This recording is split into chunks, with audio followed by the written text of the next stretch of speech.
everybody. Hope you're having the best day of your life. And if you woke up in America this morning, congratulations. You truly are the 1% of all time. If you like what you're seeing on my channels, please like, comment, and subscribe. And please share my videos. We got to get this information out because the Democratic Party has just nominated a racist to be the presidential candidate in 2020. I know it sounds crazy, right? Let's get into this.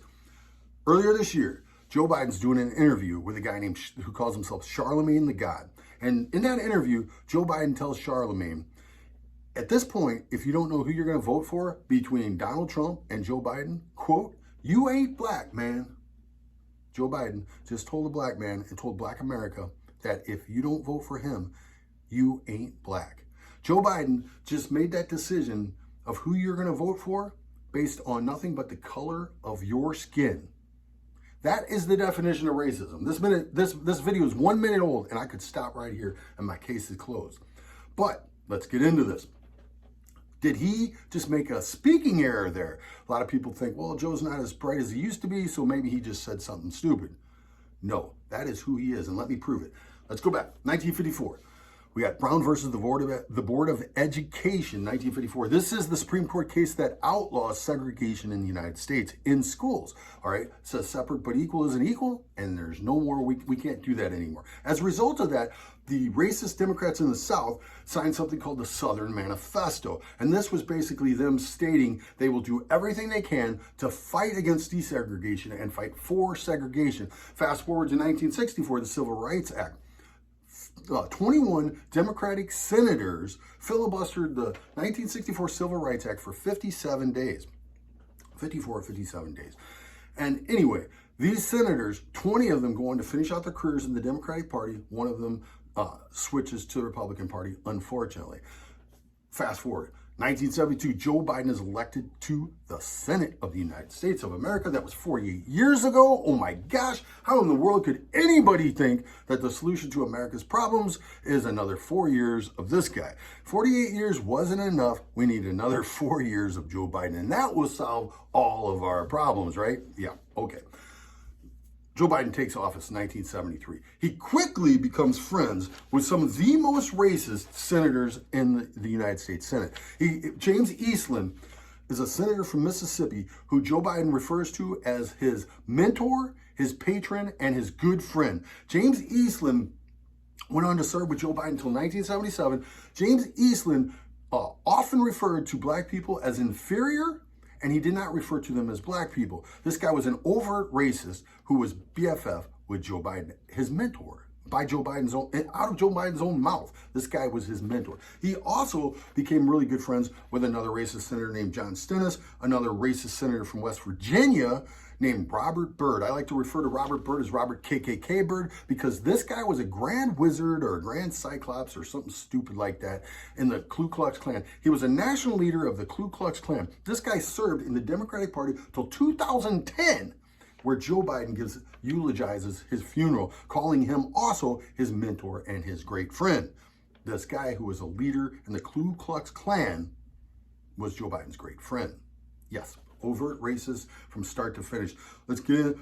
You get Russell Long, senator from Louisiana, John Sparkman, senator from Alabama. These were all Joe Biden's great friends. Go and look up the stuff yourself. You'll be blown away. I don't have time to hit it all, but let's get into this. So 1970s, Joe Biden spends his entire career throughout the 1970s and early 80s fighting for segregation and fighting against desegregation. Joe Biden's trying to make his racist mentors proud. He's fighting for segregation and against desegregation. You cannot even make this stuff up. All right, that's how this guy spends the 1970s and into the early 80s.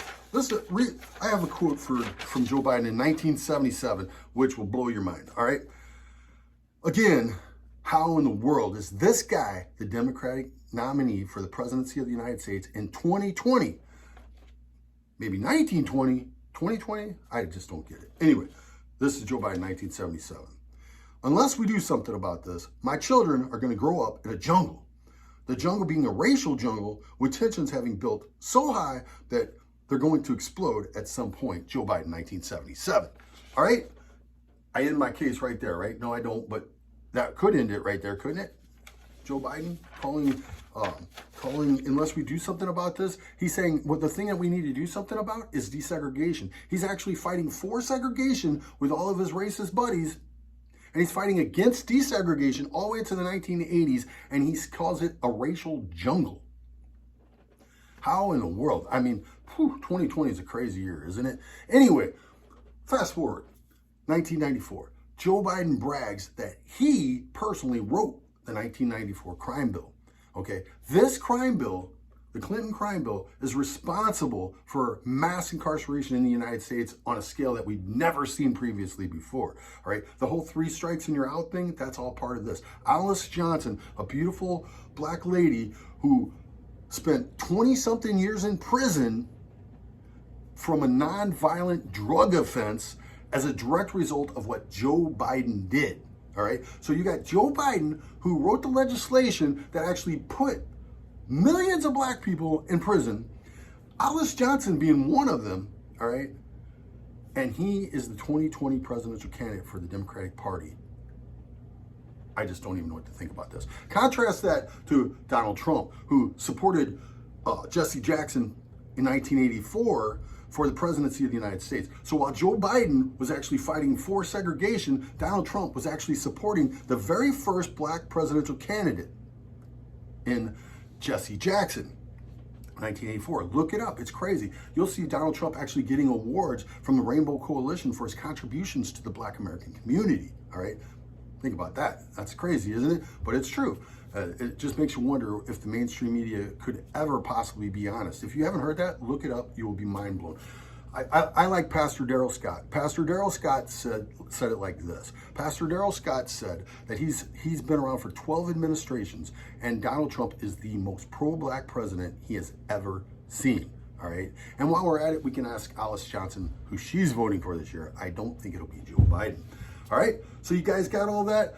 Mass incarceration, Joe Biden. Fighting for segregation against desegregation, Joe Biden. All his BFFs, his best friends, his mentors, his patrons, so forth and so on, Joe Biden. All right? That's who Joe Biden is.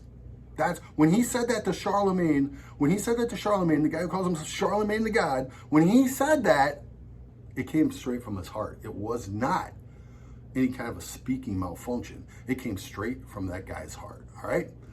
Hope you guys enjoyed the video today. God bless you guys. If you like what you hear here today, please like, comment, and subscribe, and share my videos all over the place. Thank you guys. Love you guys. God bless America. Trump 2020.